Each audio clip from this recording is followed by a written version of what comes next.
All right, what's good for the goose is good for the gander. So I asked my husband whether he wanted to have a round of interviews. So now Blythe is behind the camera and Kurt's over there keeping score. And this is the listening video with Mr. and Mrs. R. Go ahead. What is listening to you? What? Excuse me? Okay, so to me, listening is a little bit more than just paying attention. It means picking up what the person's putting down and not trying to jump the gun on what they're saying, and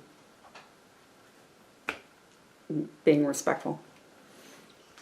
Yeah, it's, not being distracted. You turn down the TV when something needs to be said and drop what you're doing and you go sit and you look at each other and talk it out. That's listening, I think.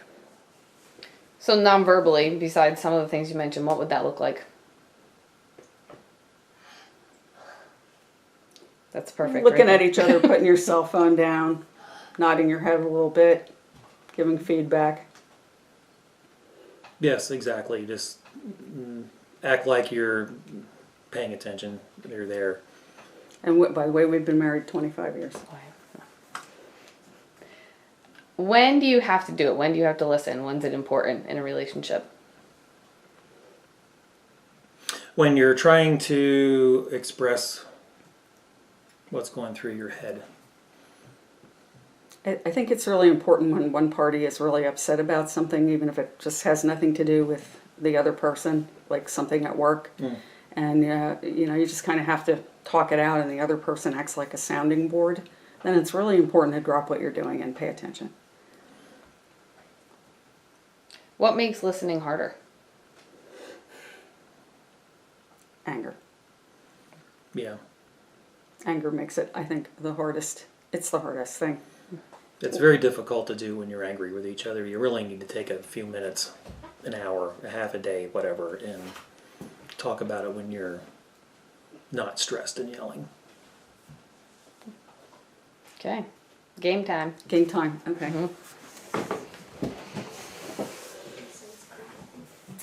Right. All right. Raise your hand if your partner interrupts when you're trying to talk. Finishes your sentence. Gives in to distractions. Judges.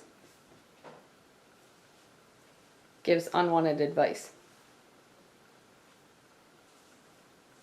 Focuses on their self. Goes off on a tangent. Acts impatient for a chance to speak. Having an answer before you're finished. Minimizes your feeling. Acts like you're overreacting. Tries to solve your problem even though all you want is to unload. Sends nonverbal cues like eye rolling that make you angry. Gives no response or feedback.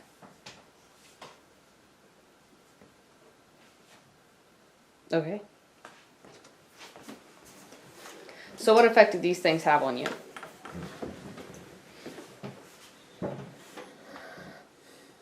If it's bad, it makes it worse.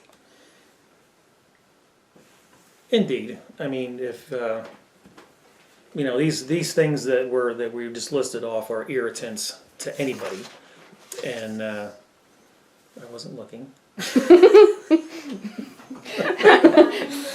They are irritants to anybody, and generally your biggest problem when you're having to listen is when you're upset with each other.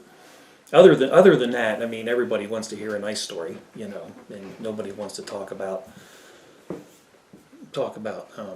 feelings, especially me. I would rather take a beating, but you man up and do it. What does he or she do that makes you feel like he or she is listening? He's very patient.